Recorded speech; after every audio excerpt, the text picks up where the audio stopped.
He was the closest thing to Prince Charming. He was the world's most famous surgeon. That George Clooney type of field, sexy. It was this very intricate weaving of this web of lies. A nightmare. This is a man who has people's lives in his hands. A highly regarded doctor and surgeon.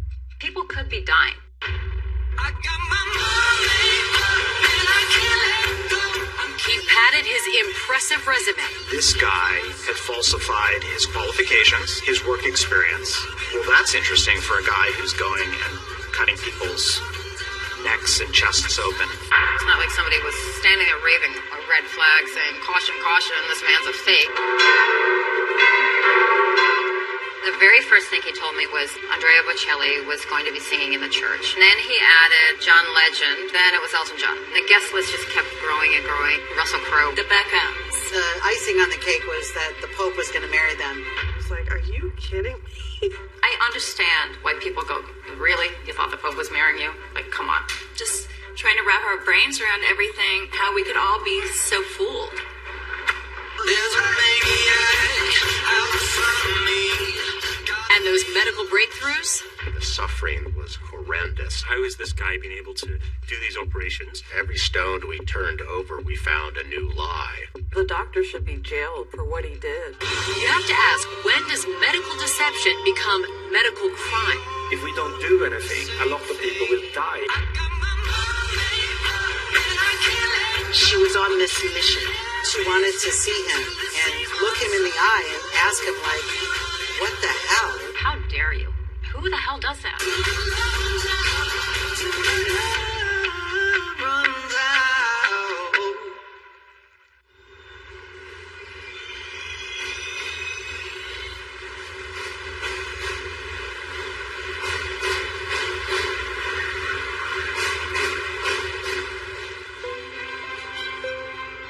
Benita was a television producer in New York City. She loved her job. She was at the top of her game. The two that she has questions about, just get back to me about those. This girl works a zillion hours and never tires and was so committed to her work, but so committed to her friends and so committed to her daughter. She's always been making sure that everything she does has a A+ on it. She is always done up, very glamorous, but you don't always expect someone to look like that, to be so warm and loving and giving. She just is the most loyal, non-judgmental person you probably will ever meet. Benita was assigned to work on a story about a brilliant headline-making surgeon, Dr. Paolo Maccarini. He was performing groundbreaking synthetic organ transplants, and he developed a technique to replace a patient's trachea with a plastic tube seeded with the patient's own stem cells. That's right. Good girl. We were following the story of a toddler from Korea who was being brought to the U.S. She was born with no trachea at all, so she had been hospitalized from the day she was born. She was going to be the youngest person ever to get one of these artificial tracheas. It was an exciting story. I mean, the hope with the story was that this little girl was going to be kind of a miracle child. Just reading about him, you really got the sense from him that he wanted to help people, that he wanted to help humanity. Here, we do everything from... Breakthrough, a report that a doctor has found a way to grow a new windpipe. We're hailing a surgical first that could offer new hope. These studies are ongoing. This could be the future. He had this nickname that he was a rock star surgeon and the super surgeon. And I think that came from the fact that he was willing to take risks. He was a cowboy. He was basically a wonder child. Incredibly successful. He was very much sought after internationally. He was seen as someone who was going to revolutionize, the whole field of organ transplantation.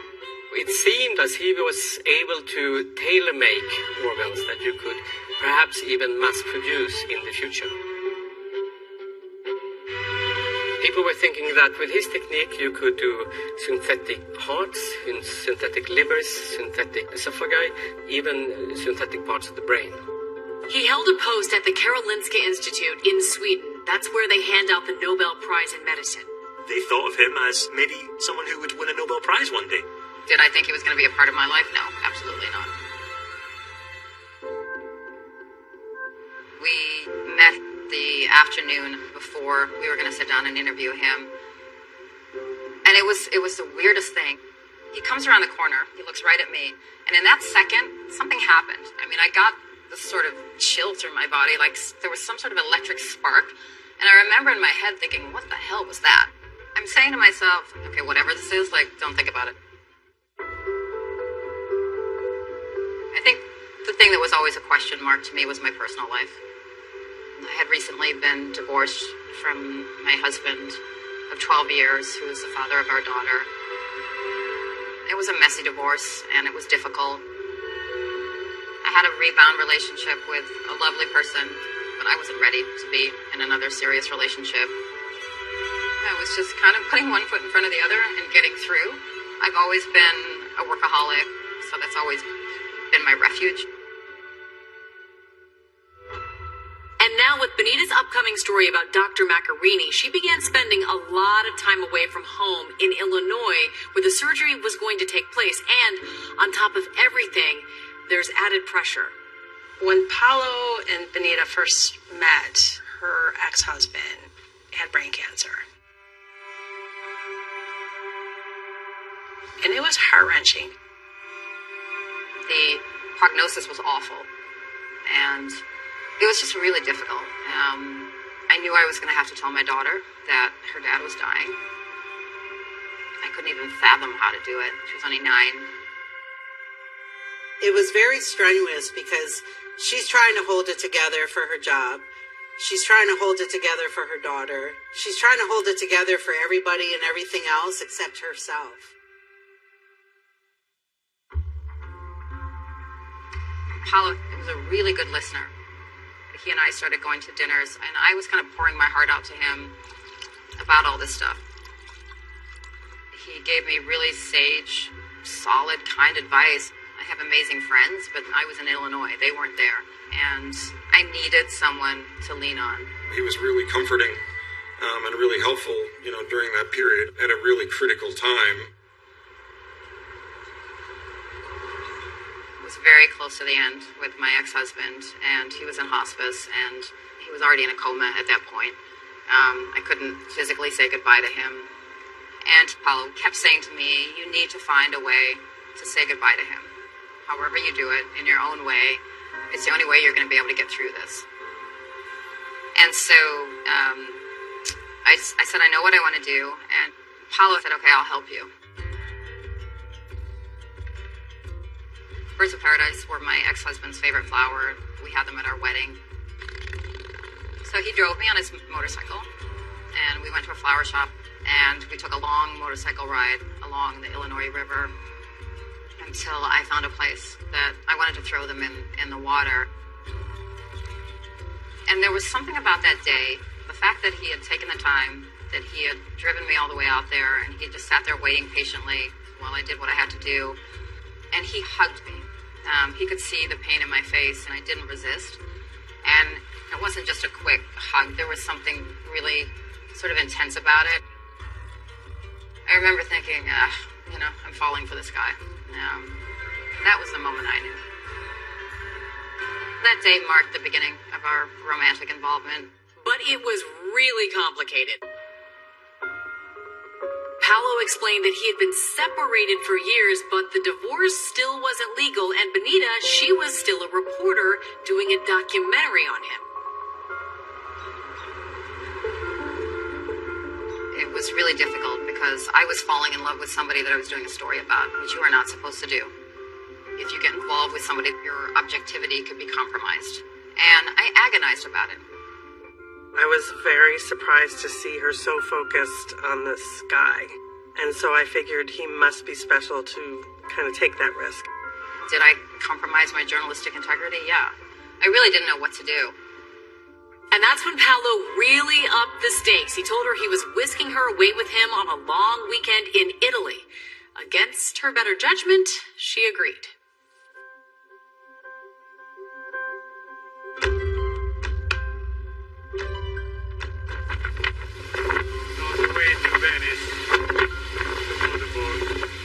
He was taking me to Venice. The whole trip was so romantic. I mean, just over-the-top romance. Everything. The food, the flowers, the dinners. He rented a private boat and we took day trips to these islands. That was truly being swept off my feet. It was almost like a scene from any romantic love story that you could imagine. He did it.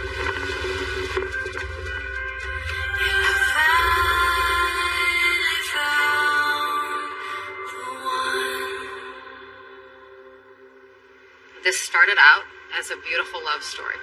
It turned into a nightmare. At some point, this thing had to implode.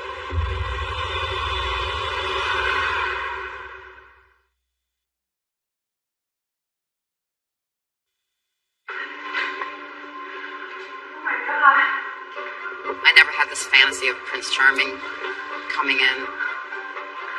Love you. Men aren't Prince Charming and women are not Cinderella. None of us are. He was the closest thing we ever could imagine to Prince Charming.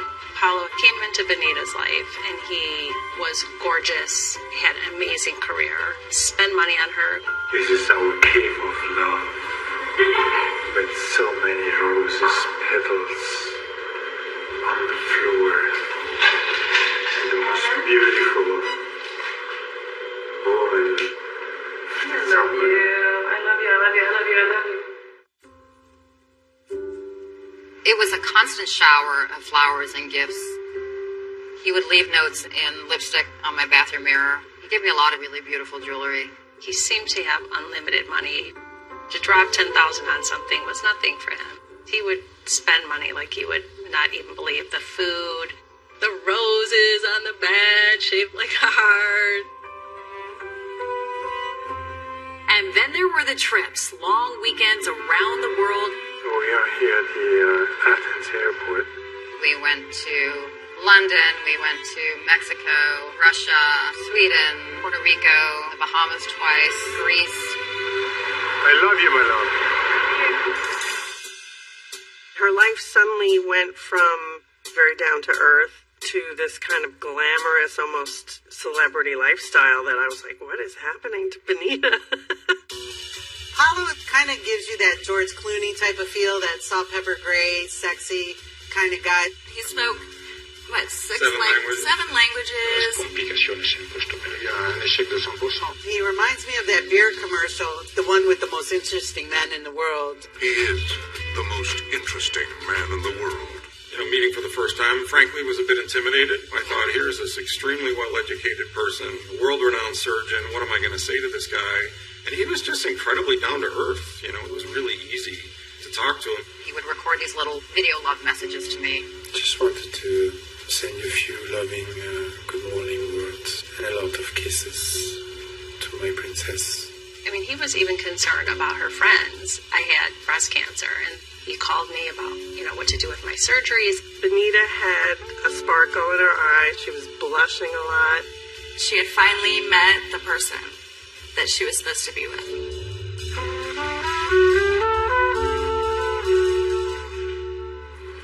I cannot stop thinking at you, and especially proud that you are mine. I love you so very much. This is not somebody who's just telling her he loved her. He was doing it with actions. When I first met Paolo, the one thing he didn't do was dance, and I love to dance. But then he surprised me. We were in this little bar in Mexico, and all of a sudden salsa music comes on. And he takes my hand and he said, "Will you dance with me?" And I said, "Excuse me?" He had been taking private salsa lessons in Russia, he said, for months, just to learn how to salsa dance with me.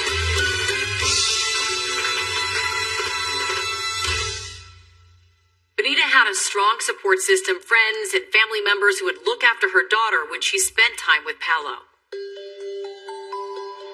I was very hesitant to introduce Paolo to my daughter. I wanted to be absolutely sure that this was someone that I wanted to keep in my life. She thought he was amazing. Wooing her was as important to him as wooing me. We were his princesses. It was like living a fairy tale. He took us to the Bahamas.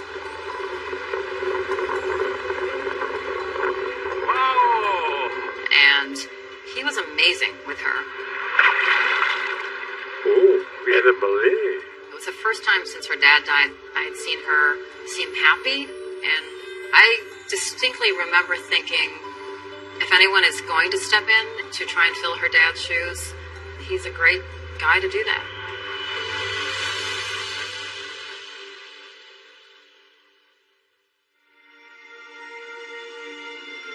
This was our first Christmas together. I love Christmas. Hello, Bride. Remember? You know, he hands me a gift. I didn't think anything of it.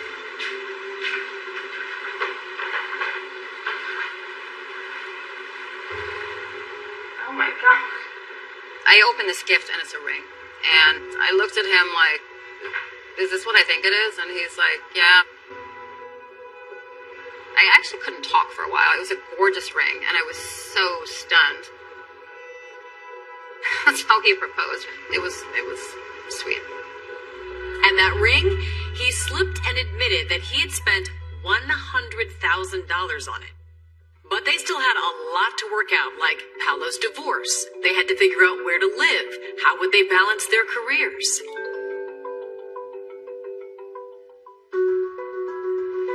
I wanted him to stick around for New Year's, and he said he couldn't. He said, I have a really important surgery.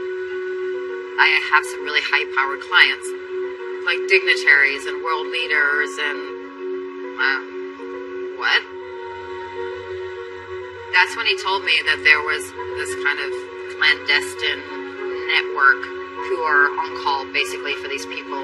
He told me that it included the Clintons and that he and Bill were tight, that they were good friends, and that they played tennis together. He adds the Obamas to this mix. There's only one way to solve these challenges. As part of this VIP network, he had become one of Pope Francis's private consulting doctors. It sounds crazy, I know, but if anybody sort of fit that bill, Paolo fit that bill. Somebody has to do that job. So why not him? As much time as he spent in New York, it still was a long-distance relationship. He was holding positions in London, Russia, Sweden. Lots of hospitals are inviting him in to say, look, we've got a patient here who's had their windpipe damaged. So he's this kind of star expert that people bring in. He often had to cancel things at the last minute because he had an emergency surgery. He was gone for, either a few days or a week, and my sister might not be able to get a hold of him because he was saying, hey, I'm going to be doing surgery. I might not be reachable.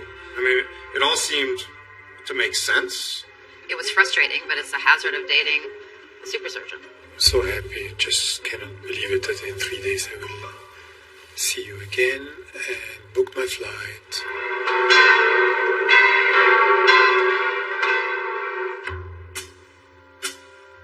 We knew we wanted to get married in Italy.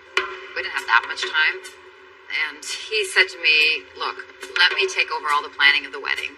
I was really hesitant to do that. I mean, no offense, but what man knows how to plan a wedding? When Benita told me that Paolo was going to do everything, I'm like, well, damn, you deserve it. It's your time to be able to show up and enjoy the party. Paolo is Catholic. He was absolutely adamant that he wanted it to be a Catholic wedding. And I said, look, aside from the fact that I'm not Catholic, the Catholic Church is not going to marry two divorcees. Maybe we should ditch this whole Catholic wedding thing. No, I'm going to go talk to my contacts in Rome. Now, I knew he had supposedly done work at the Vatican. Then when he landed in Rome, I said, who are you meeting with? And he said, you're not going to believe me. And he said, I'm meeting with the Pope.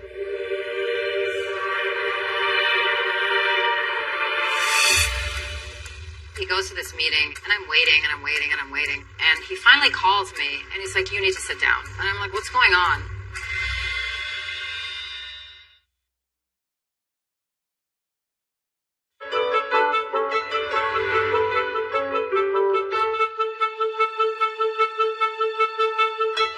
Paolo and Benita were starting to plan their wedding, but they couldn't find a priest willing to marry two divorcees in the Catholic Church. So Paolo told her he'd pay a visit to the Vatican to use his personal connection to the Pope to see what he could do.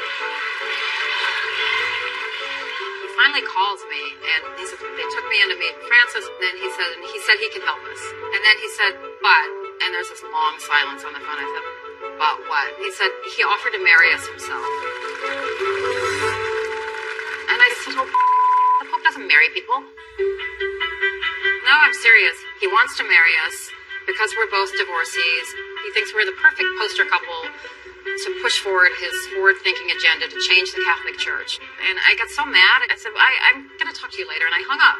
Everybody thought it was a joke. I was like, are you kidding me? I said, that's nuts. You're not even Catholic. Last I checked, I don't think divorced people get remarried in the Catholic Church. I don't know. I got on the computer and Googled, like, does the Pope marry people? But the thing is, what popped up was the Pope had just married a whole bunch of couples at the Vatican. Pope Francis has married 20 new couples, some of whom had been living in sin. So I looked at that and I thought, okay, then maybe it's not completely out of the question.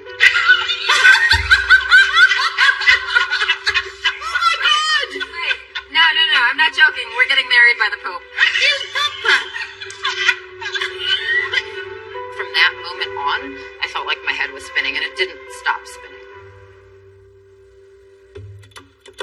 The dress that I picked was kind of sexy, and I thought, I can't wear that in front of the Pope, you know? So I go back to the dress shop, but I said, is there any way you can put me in touch with the dress designer? I got a call, and it was a salon of ours that we work with, and she said she had a really high-profile client.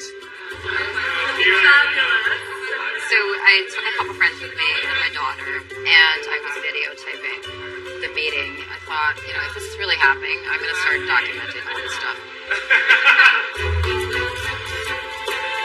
I knew that it was imperative that it be kept quiet.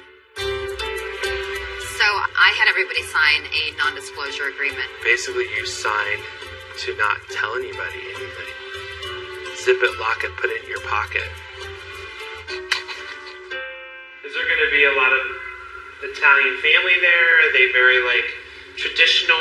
You should probably just let me tell you everything. Yeah, go ahead. He starts asking me questions. I explained who Paolo was, and then I dropped the bomb that the Pope is marrying us. Yes, we're getting married by the Pope. Oh my God. I literally was like, oh my God. I couldn't believe it. I literally sat there. I think I was in shock the whole time. And then it just started sinking in. And I was like, okay, this is a really big deal. This is not a joke. You better start deciding that. Pressure was on. I mean, it was on. Pressure was definitely on. So this is that lace, which I love. Is it a ball gown? Is it a trumpet? We're going to show off your curves. What is the Pope going to want? Because I really like to show curves like Marilyn Monroe, right? And I'm thinking, is he going to go, whoa?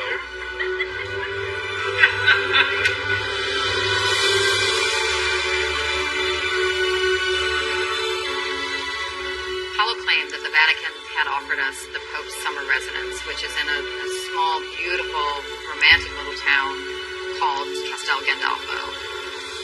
It's about a 40-minute drive outside of Rome.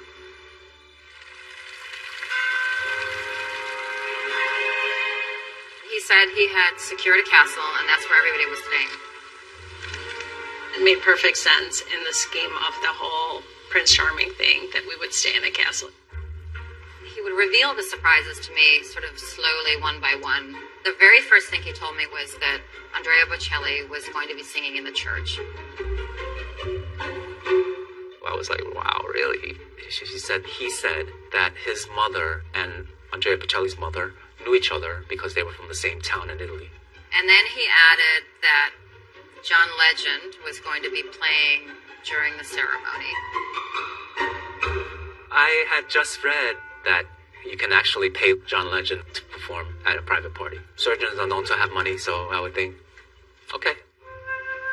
Then it was Elton John. I mean, the guest list just kept growing and growing. The Beckhams, the Obamas, the Clintons. The Clintons. For some reason, Russell Crowe was on the list. So the invitation came wrapped in a lambskin envelope. And it was really fancy with gold lettering and embossed. It's very extravagant. I don't know if you've ever priced out invitations. Very expensive. The wedding wasn't just one and done. It was going to be a full 4-day affair, and that meant Benita needed 4 beautiful gowns.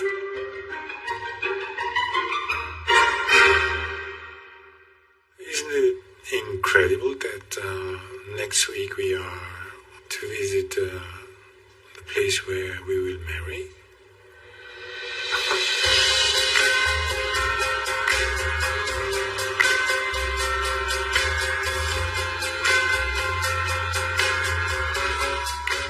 So he wanted this very elaborate wedding dance, and it was going to culminate in me coming out in this ball gown.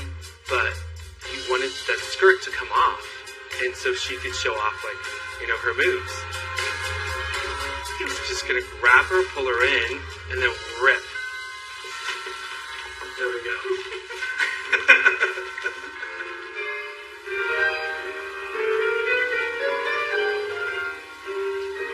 He told me that he wanted to play piano for me at the wedding.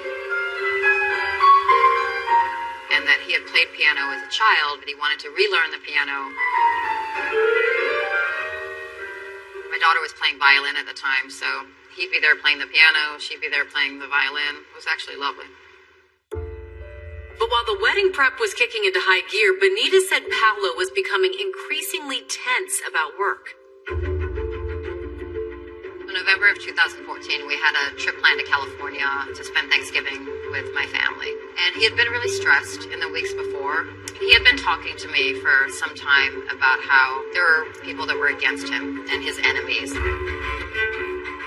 one morning she woke up and read in the New York Times that colleagues at the Karolinska Institute were accusing him of scientific misconduct. It gets a lot of press coverage. And I'm like, what the hell is going on? Why didn't you tell me?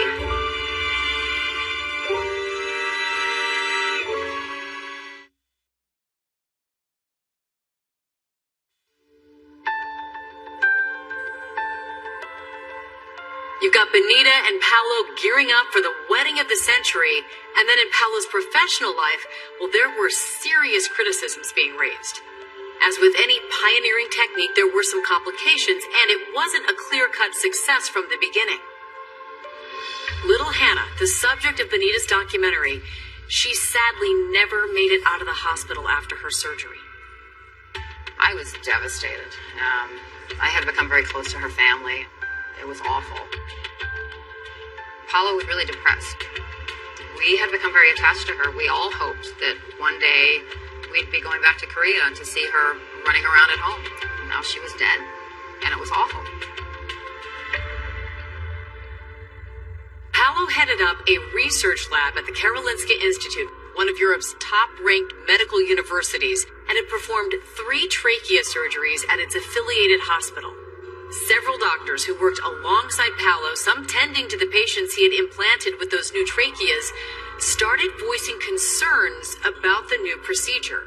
In particular, they took issue with the way he'd written them up in medical journals. We went through 6 of Paolo Macchiarini's articles. We could show that there was lies and falsifications in the articles he published. They filed an official complaint with the university, and this became worldwide news while Benita and Paolo were visiting her family. This was bad. It was all over the news. He was insanely stressed. I've never seen him like that. Of course I supported him, you know, like any loving partner or spouse would do. He was adamant that this was going to go away, and there was no basis to these allegations, and it was just these jealous colleagues of his who were out to get him. And I believed he was being unfairly maligned. I'm helping him answer press requests. You know, he felt like his career was imploding. She went into full PR mode, took over my dining room table, spread all this stuff out, was on the computer. He came in crying. It's very emotional. You know, we felt bad. Honestly, it made me like him more. He has an intimidating presence. And so to see him vulnerable like that, it just made him more human. I was going to do whatever I could to help him and be by his side and help him get through it. Soon after, Paolo and Benita headed off to Italy for a quick weekend. So we had gone to Italy, and I kept saying to Paolo, while we're here, can we please go to Castel Gandolfo? And I want to see the place where we're getting married. And he was really resistant. It was just one excuse after the other, and I couldn't understand what the resistance was. I'm like, please, I want to see this place. We drive to Castelca and Delphine. He showed me where I would be walking in, and he showed me the lake where the fireworks would be, and he showed me the little city hall where he said the field paperwork was already in there with our names on it and everything was ready for the wedding. But the whole time he was in a foul mood, and I was really like annoyed because, you know, I'm seeing the place where we're going to get married. I wanted him to be more excited. I remember asking him, like, you know, what's your problem? And he basically just said that he was preoccupied with all this stuff going on with the allegations. Regardless, the countdown to the wedding was on. The beautiful bride. And the wedding of a lifetime. Cheers. Cheers.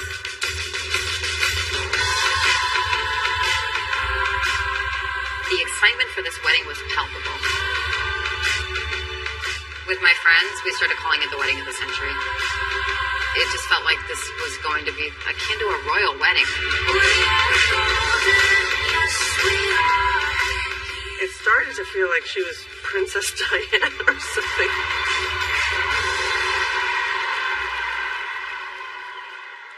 I think many of us were very concerned about what we were going to wear. What do you wear to a wedding that the Pope is at and the Obamas are at? Like, I just don't have clothes like that. I had not just one special outfit, but three. It was by far the most expensive shopping trip of my experience of my entire life. So on top of everything else, he first said that the Pope was going to allow both of us to take communion in a church during the wedding, which also would be highly controversial because divorcees are not allowed to take communion in the Catholic Church. And then he adds to it that because we have so many lovely gay friends and because of Matthew designing your dress, he wants to open it up so that if gays want to take communion during our wedding ceremony, they can do that too. I grew up Catholic, and I was like, wow, this is unbelievable. This is really going to happen? This would be the time in your life that was the moment that you were accepted.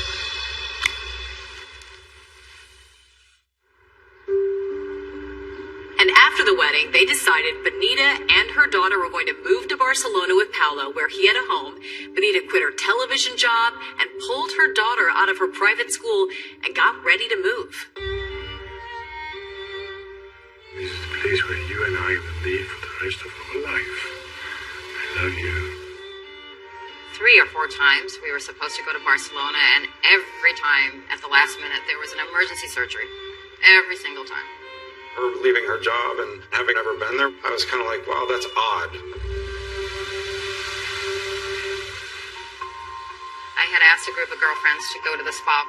I'm walking up to the reception desk to pay, and I pull out my phone. I see this email.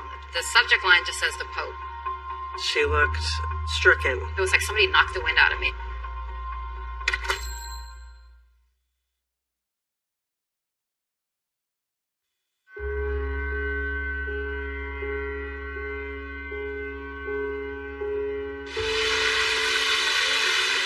Benita organized a spa day. We were all having a great time. She was looking at her phone and she looked worried. I see this email, and it's from a colleague, and it says, we need to talk. And it has a link to an article that shows that the Pope is not going to be in Rome on July 11th. He's going to be in South America. It's not only that the Pope is going to be on a different continent on the day of their wedding. According to the article, the trip had been planned for a long time. I actually literally almost physically fell over. She looked stricken, and her friend said, is everything okay? And she said, no, the Pope is going to be in South America on the day of my wedding. And we all just got really quiet and were kind of like, oh my God, oh my God. It was like somebody knocked the wind out of me. I felt sick. And I immediately start blowing up Paolo's phone. I'm screaming at him. I'm like, what the hell is going on? He said, look, somebody is trying to undermine the Pope. The former Pope Benedict, who's much more conservative than Francis, would never approve of what Francis was about to do. So Paolo's explanation was that Benedict had gone behind Francis' back and made it so that the Pope couldn't do our wedding. And that he was going to fly to Rome and get to the bottom of this. And not to worry, I'll fix this. After the phone call, she was absolutely frightened. She said, oh my God, what if this is all a lie? And then it was just from there. She just kind of woke up from a cloud of love and romance and started asking questions. I call the castle where he says he's booked all these rooms and everybody's saying they never heard of him. I called the restaurant that he said was catering the wedding. They say they've never heard of anything. The phone calls I could have made at any second, but I didn't because everything was supposed to be a surprise. Benita started investigating Paolo the way she would investigate her stories at work. She also hired private investigators in the U.S. and Italy. Envision an onion and you start peeling the layers back of the onion. She basically started to uncover everything, layer by layer, piece by piece. I made a very strategic decision to start playing a cat and mouse game, basically. She did not let Paolo know that she was onto him. She just started investigating. I wanted to get all the information that I could get before I really confronted him, because clearly he's not going to tell me the truth, you know. So then he proceeds to tell me that they're going to bring the boat back. The wedding's still on. Okay. At the same time, things are heating up with the scientific allegations. The Karolinska Institute was deep into a formal investigation into those claims coming from colleagues that Paolo had fabricated parts of his medical research. I basically said, we can't get married right now anyway. You're way too stressed. I think the best thing we do is postpone the wedding. I'll send out a note canceling it. 300 people already bought plane tickets, and you have to somehow let them know. So she somehow created an email. I think the title said a sad note. It was so hard to know what to say. What do you say? Everybody was so excited. I was blowing up everybody's dream, not just my dream. Dear family and friends, it is with an extraordinarily heavy heart that I write to inform you that due to unforeseen and unfortunate personal circumstances, we have to cancel our July 11th wedding in Italy.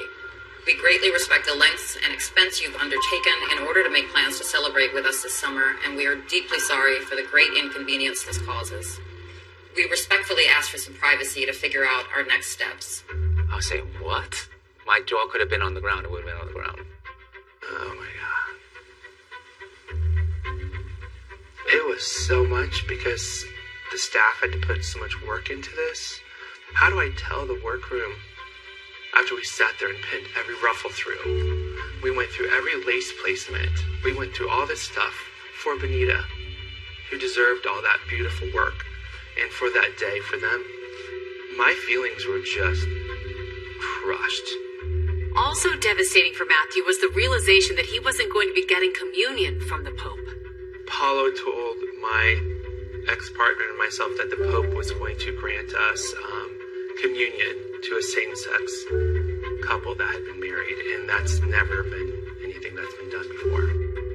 It would have been super special. It would have been probably earth-changing and life-changing for many people.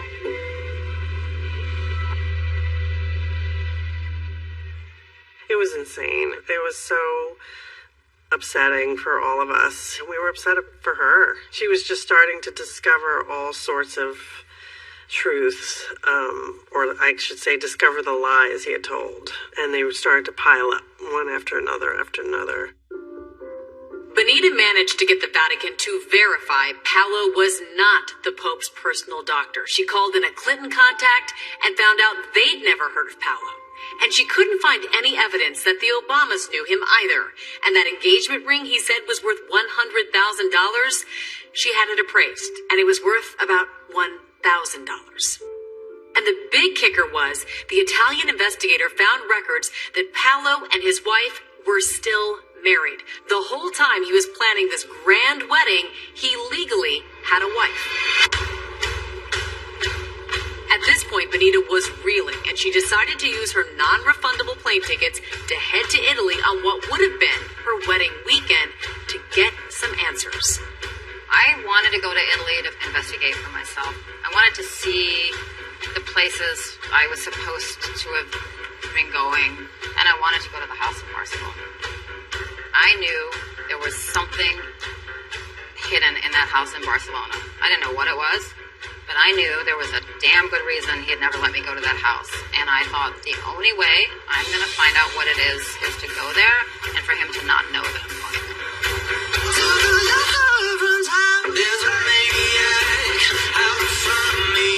But there was a lot more to this story, and it was all about to come to a head.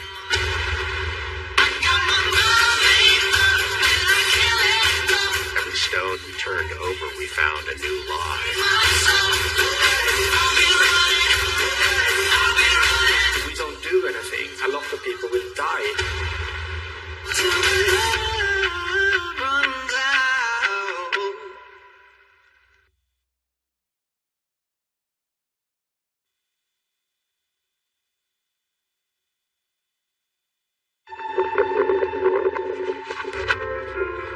I love you so very much. Her love affair with the famous surgeon was over.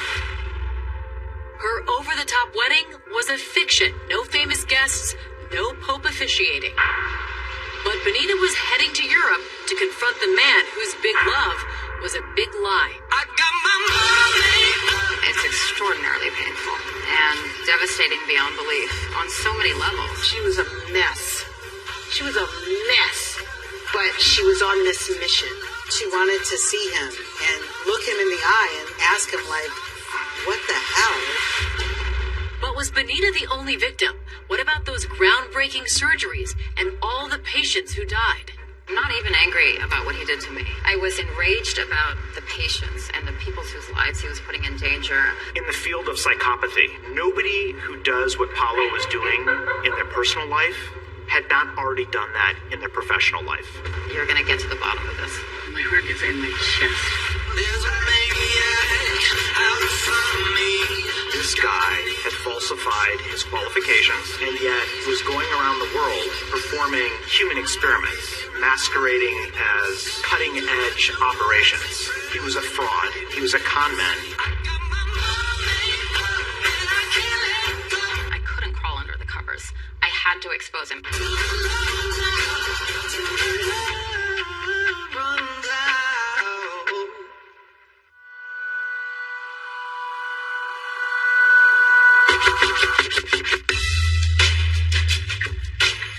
Even though Paulo and Benita had called off their grand wedding, Benita was pretending to continue the relationship and had Paulo believing that they would eventually still get married. When you add up everything, including the invitations, the dresses, the plane tickets, it's over $50,000 that I had spent personally. I'm saying to him, I have no job. I no longer have health benefits. I have nothing. I'm like, hey, you've got to send me money. You've got to help me out here. I don't know what I'm going to do.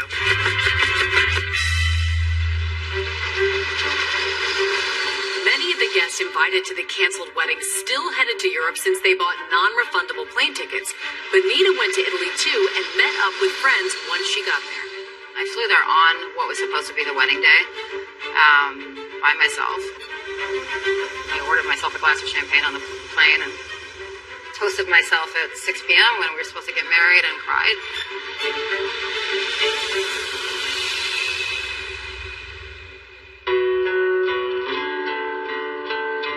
We spent a couple days in Rome, and then went into a number of places and asked questions there and walked up right to where I was supposed to have walked in.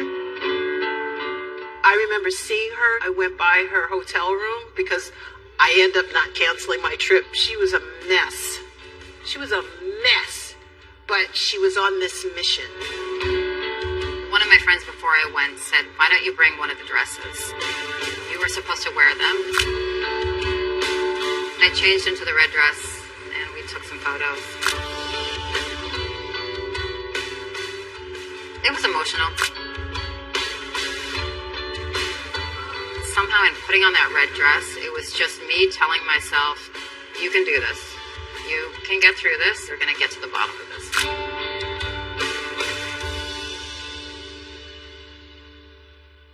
Her next stop after Italy was Paolo's house in Barcelona, the house that only weeks ago she was planning to move to with her daughter.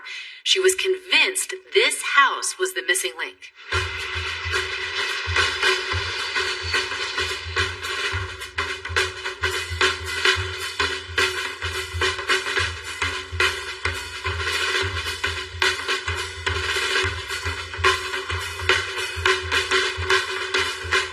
Benita and her friends Nancy and Lee landed in Barcelona and headed to Paolo's house. Benita was still playing cat and mouse with Paolo. I was still texting with him because I'm still playing this game with him. He's telling me that he's in Russia. I told him that I had gone to a lake in upstate New York with some friends because the wedding weekend was too emotional for me. He has no idea I'm in Europe.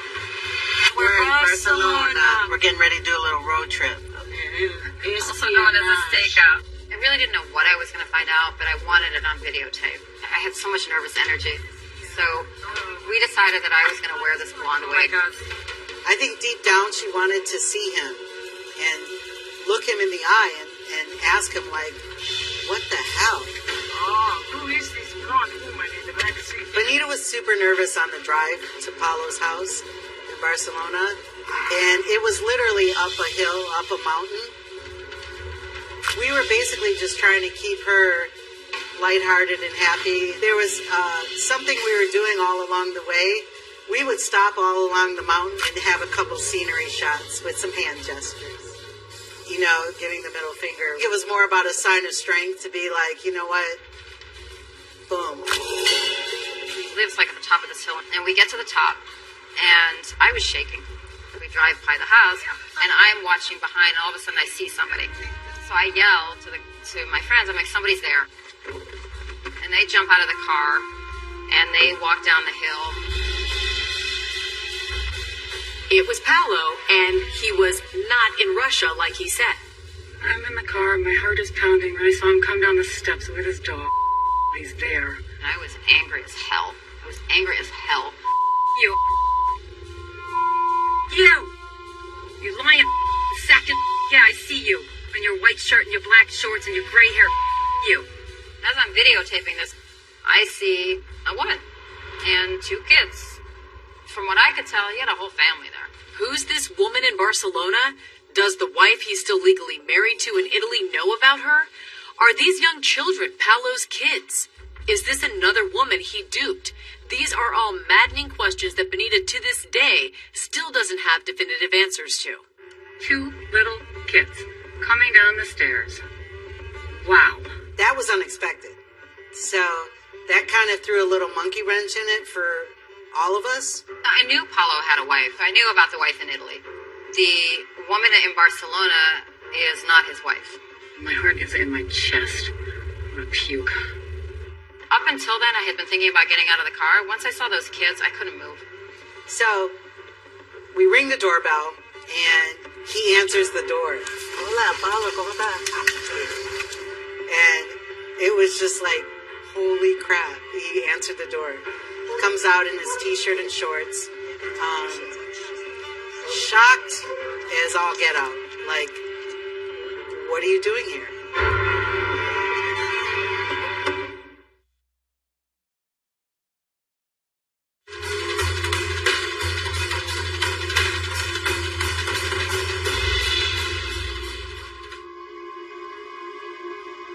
So, we ring the doorbell, and he answers the door. Hola, Paolo, ¿cómo estás? I had my phone on, and, you know, I didn't get a good shot of him, but I got his feet. And he's like, why are you here?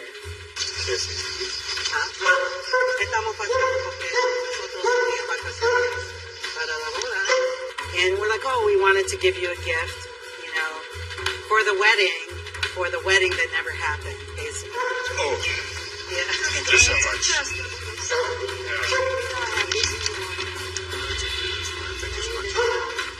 His eyes, his eyeballs, he was looking down, and they were going like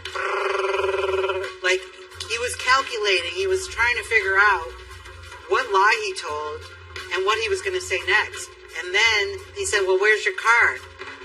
He didn't even invite us in. And normally you would think if somebody traveled this far, you know, You're like, oh, can I get you a water or coffee? But I see him walk back up the stairs. I mean, my friends open the car door. I'm not even crying, I'm wailing.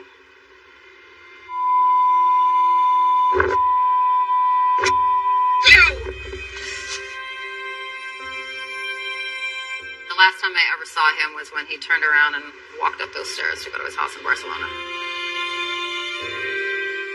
I decided to text him. I basically sent him this long text telling him that I knew he was lying about everything and he makes me sick.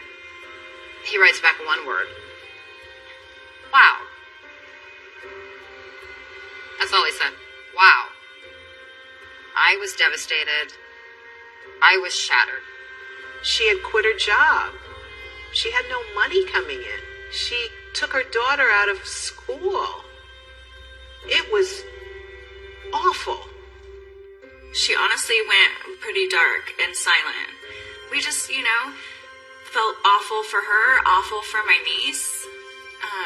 Just trying to wrap our brains around everything, how it could all blow up like that. And how we could all be so fooled. It's different than any other kind of loss or breakup because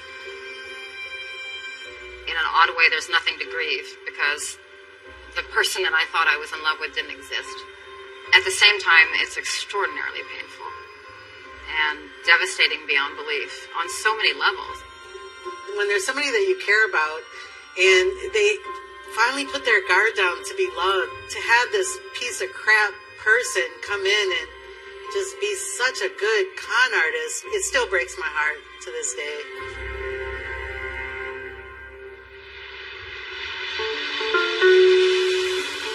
When I got back from Europe, I wanted to get rid of a lot of the things that were in the house that were his. And the one thing I really wanted to get rid of was his piano. It just symbolized Paulo. I sold the piano on Craigslist, and the woman that bought the piano, we become friends, very good friends. She likes salsa dancing. We go salsa dancing together. And we took a vacation together several months after she bought the piano. And she says, Benita, I have to tell you something.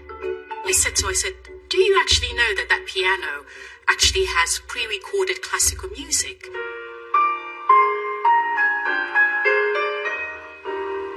I said, what do you mean? And she says it has pre-recorded music on it. It can play itself. And at that point, her jaw dropped and she looked at me and she's there busy driving and then she flips her head and looks at me and she says, you're kidding me. So I said, yes, it has a lot. I go back to the clip. I almost died. There's Paulo playing the piano. Literally, he picks up his hand and he's dusting the piano and the piano's still playing. So even that was fake.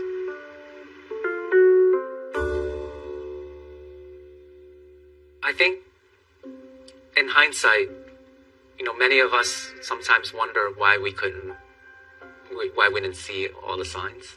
How did it get by 300 people? Most of us very smart women. It's not like somebody was standing there waving a red flag saying, caution, caution, this man's a fake. The fact that he was often canceling plans at the last minute. The fact that there were always these emergency surgeries. But most of those things had plausible explanations at the time, especially in the line of work that he's in. I saw his 6 telephones. Why do you have so many telephones? Well, I do surgeries in Russia. I do surgeries in Germany. Of course, it makes perfect sense. So, looking back, I guess it should have maybe been a red flag. I think that it's much easier for somebody to con people the more successful they are. When somebody is very successful, we tend to sometimes idolize them, suspend our beliefs more even if they tell us the most incredible things. Mainly because they have such stature. I just can't help but wonder, had she not uncovered it, how far he would have taken it. To leave her at the altar? What was his end game? What was going to happen when we all got there? I don't know what his end game was. I don't think he had an end game. So that's the $1 million question, right? Why the hell do this? Why do this to anybody?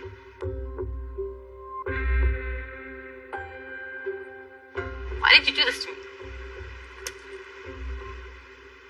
would you do that to anybody? She believed in the love.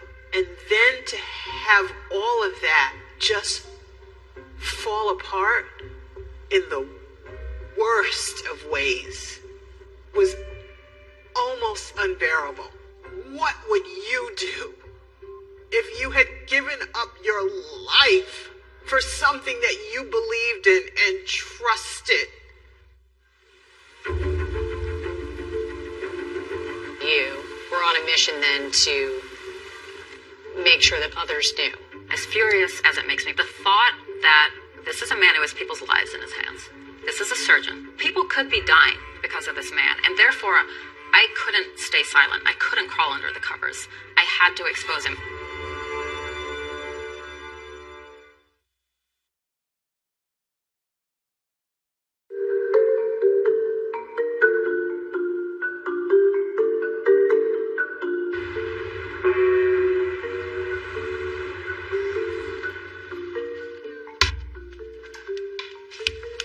We're rolling? All right. Let's go back in time.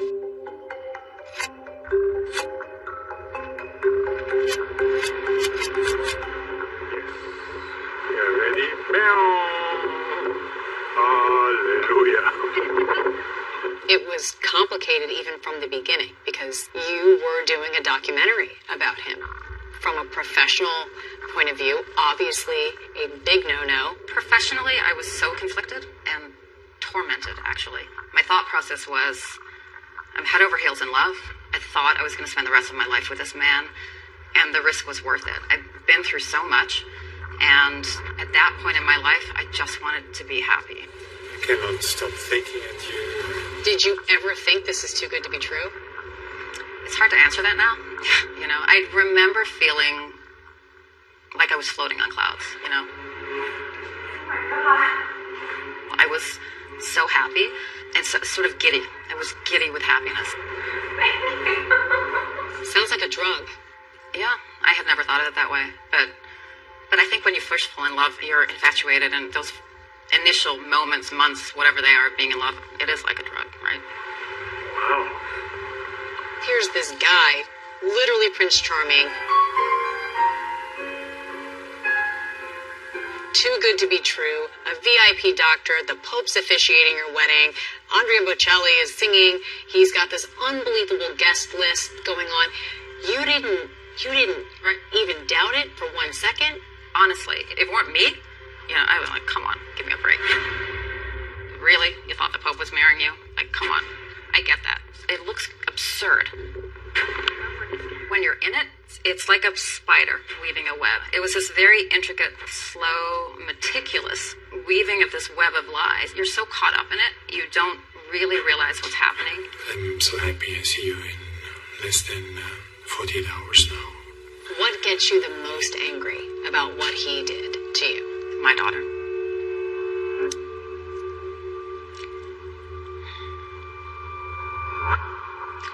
You have a little girl that just lost her dad. Her dad just died. You know? And he comes riding in on his fake white horse. He's going to save the day. He said, I'm going to take care of both of you for the rest of your lives. You do this to a little girl whose father just died? How dare you? How dare you? Who the hell does that? Why? He sat in front of her and talked about the school he had enrolled her in and her life in Barcelona. She would ask questions, and the whole time, you know it's all a lie? What the hell is wrong with you? I'm in the car, my heart is pounding, and I saw him come down the steps with his dog. He's there. You're in that car, your friends are down below, you're videoing it with your phone. You never confronted Paolo. The minute I saw those kids, I couldn't do it. I didn't want to cause a scene in front of them that would probably traumatize them. They're living this idyllic life in this beautiful house on the top of a hill in seaside Spain. They have no idea what's going on. Do you think that Paolo loved you or that he targeted you? You are my everything. I don't think he really loved me, and that's crushing. But now in hindsight, I realize me getting so excited about those surprises and being so touched and giddy and happy, that was a high for him. I'm smiling, I'm happy. He wasn't doing the things for me. He was doing it to get my reaction, which fed his ego. What'd you do with the ring, by the way? Threw it in the river. Seriously? You were on a mission then to make sure that others knew. Even as furious as it makes me what he did to my daughter, this is a man who has people's lives in his hands.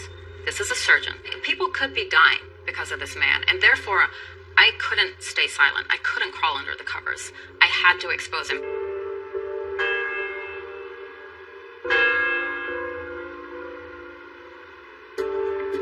You warned the Karolinska Institute about Paolo. What did you tell them? I wrote them 2 emails and basically just said, you know, this man isn't who he seems to be. This man, he doesn't walk on water. When she wrote that email to the Karolinska Institute, there was much more going on in Paolo's professional life than the previous allegations he denied to her. Colleagues and other journalists were beginning to ask more questions, and a lot was about to be revealed. Somebody tipped me off that there was this story that was kind of interesting. This affair between a news producer and her story subject, who in this case was the world's most famous surgeon, Paolo Macchiarini. And when I pitched it to Vanity Fair, I actually titled it The Madoff of Medicine. It just seemed crazy to me that there was this big lie perpetuated by somebody who is really at the pinnacle of their profession. I did a pretty deep dive and I pulled every CV I could find from any conference he had ever been at, any medical institution that had ever had him, and I actually put them on a giant spreadsheet. I knew the timing didn't make sense. He would have to have been in multiple places at the same time. Tenured professor at like 4 places in 4 different countries consecutively. On one of his CVs, it was written that he had been at the University of Alabama, Birmingham. And he had received both a master's degree in biostatistics while also doing a fellowship in thoracic surgery. And I remember calling down there. The guy's like, no degree in biostatistics. Okay, I'll cross that one off. And then he said, yeah, no fellowship in thoracic surgery. He was clearly lying about what he had done in the United States and what medical training he had received. Well, that's interesting for a guy who's going and cutting people's necks and chests open.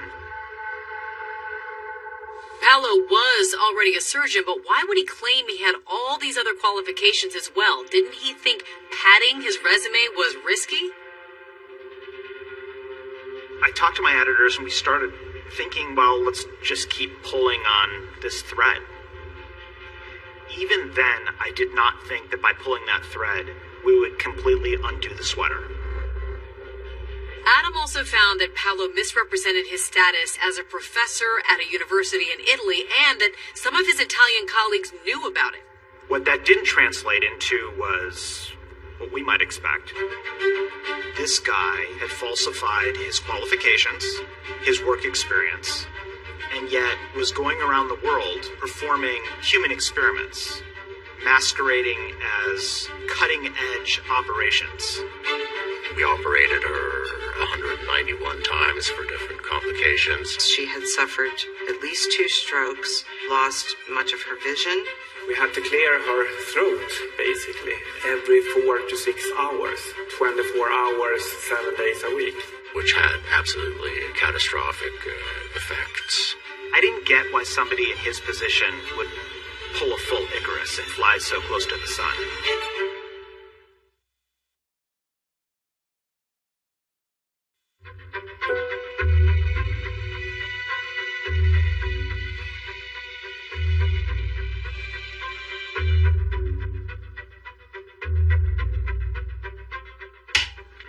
Around 2011, Macchiarini became known for creating an artificial trachea. He wound up at Karolinska, which of course gives out the Nobel Prize in medicine. Paolo Macchiarini was a water walker in the medical community. This is somebody who had been published in the best and most prestigious medical journals and was literally like bouncing from prestigious medical institution to prestigious medical institution. After months of looking at this, I think the conclusion was pretty obvious, and that is this guy had falsified his qualifications, his work experience, and yet was going around the world performing human experiments, masquerading as cutting-edge operations. I then, of course, called Karolinska, and I got a lot of hemming and hawing because he was a superstar. At this point, Paolo's own colleagues at the Karolinska Institute had been trying to sound the alarm about him for more than a year. Questions were being raised about a 24-year-old Turkish woman named Yeşim Shatir, who came to Macarini's attention after a routine elective surgery.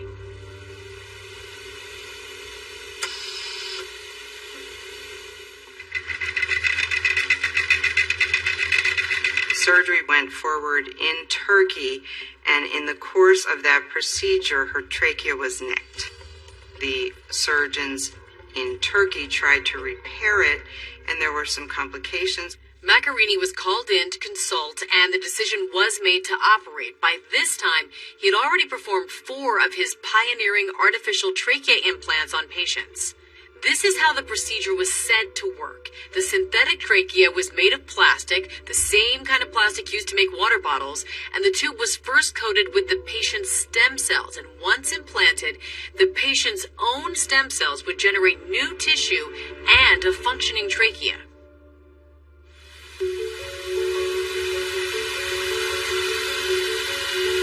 She got on an airplane from her home country and flew to Stockholm.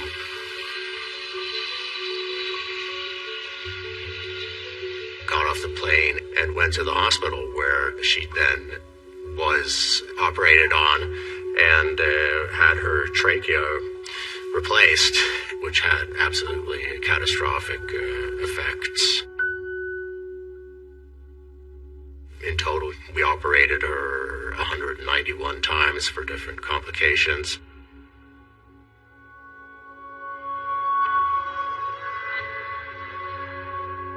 She had suffered at least 2 strokes, so she was partially blind. She couldn't walk. We had to clear her throat, basically, every 4 to 6 hours, 24 hours, 7 days a week. And doctors have described this as if you're waterboarding somebody. The emotional stress on the personnel who were with her, taking care of her in the ICU, was just absolutely horrible. It was such a torture to see this young girl, and the suffering was horrendous. It was obvious that she wasn't getting better, and everything that we were doing was insufficient.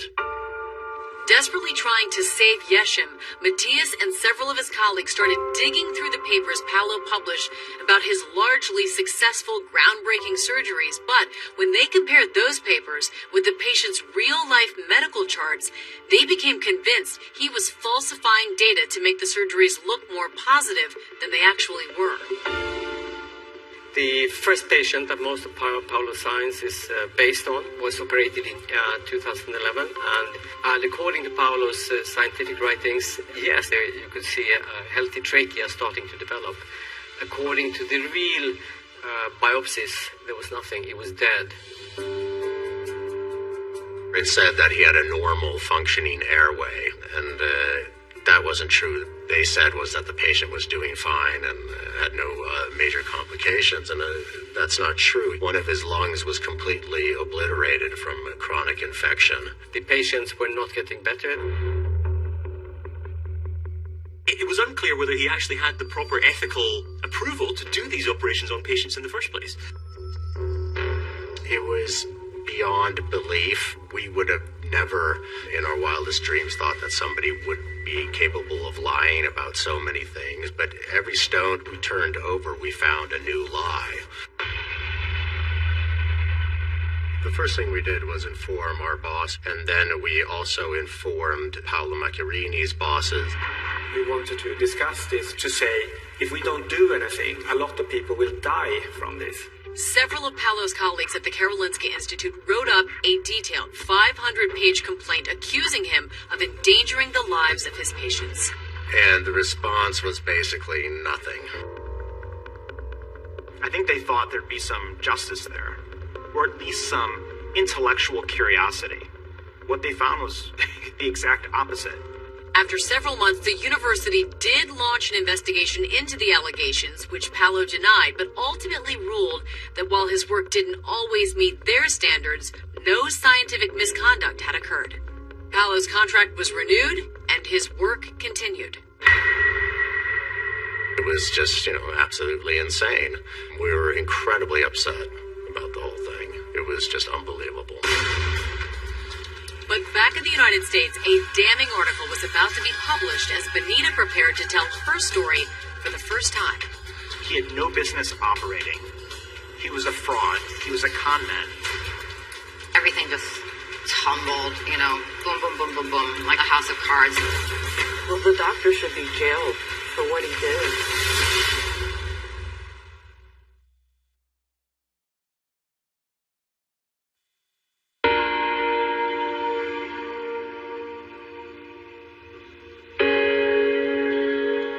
It was a cold, snowy January in Stockholm when the explosive Vanity Fair magazine article came out, and the dominoes started to fall for Paulo.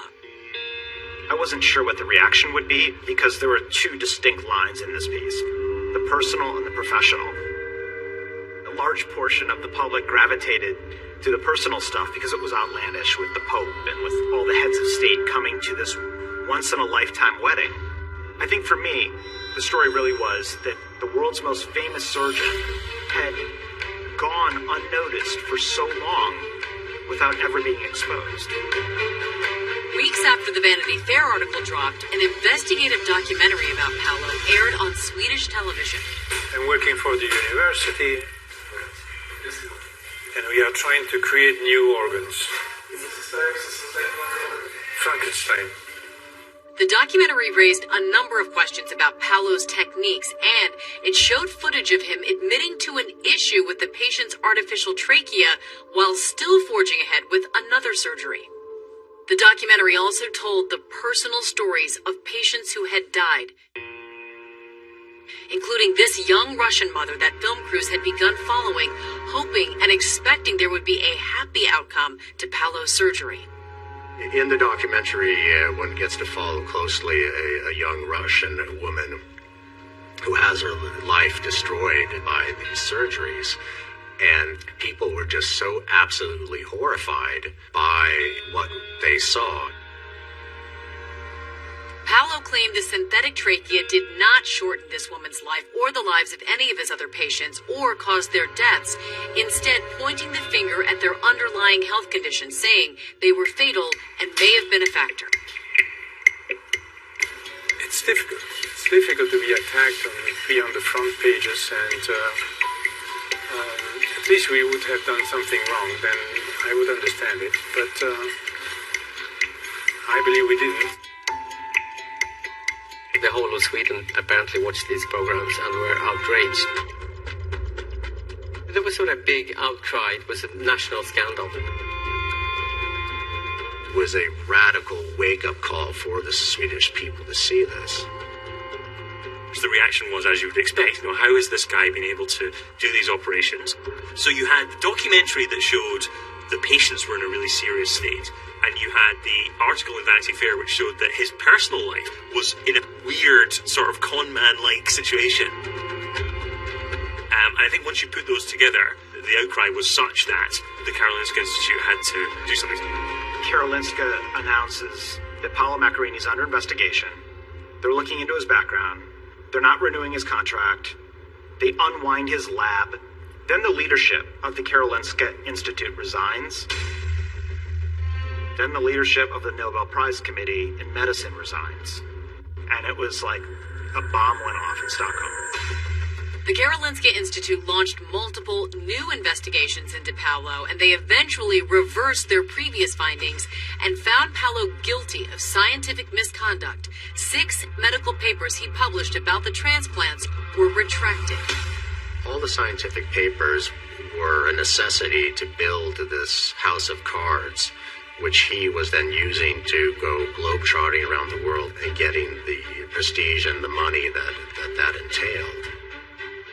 While this resulted in Paolo being dismissed, the university even cited some of the whistleblowers, reprimanding them for their participation in some of Paolo's papers.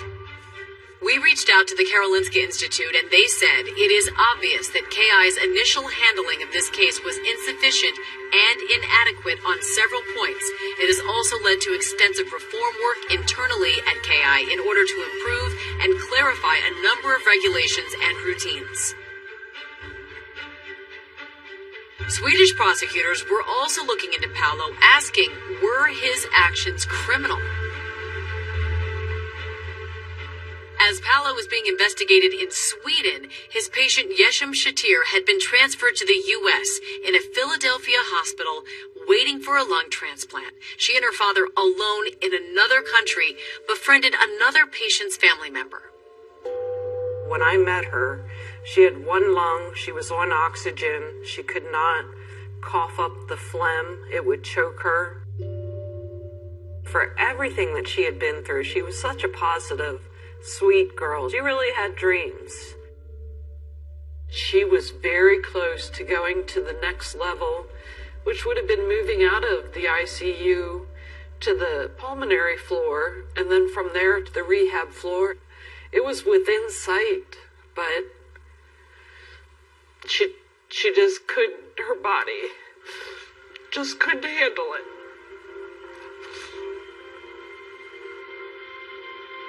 Paolo has barely spoken publicly about Yeshem's case, but has said that her complications were due to underlying conditions. Today, her family members are pursuing a wrongful death lawsuit against the manufacturer of the plastic trachea. Yesem was a healthy, beautiful young woman who did not need to have this happen to her.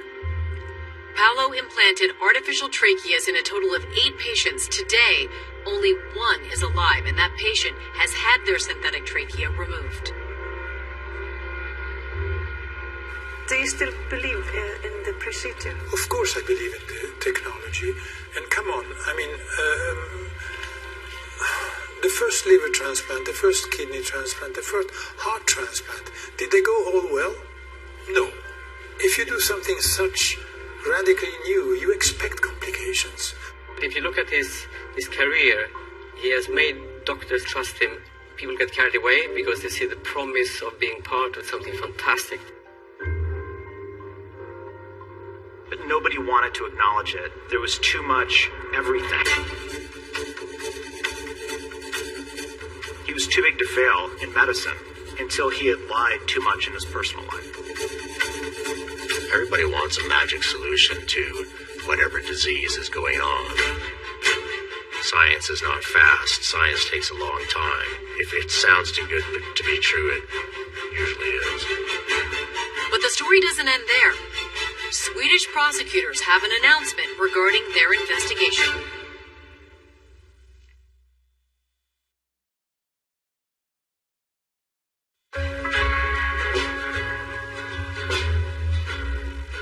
It's now been 5 years since Paolo's web of lies began to unravel. Beautiful bride. The wedding of a lifetime. Did he destroy your life? No. I would never allow him to do that. The one thing I was really adamant with myself about is I didn't want this to make me bitter. I didn't want to give him the added power of having a lasting negative impact on my life. Paolo has never publicly commented on his relationship with Benita and didn't respond to any of our requests for comment on this story.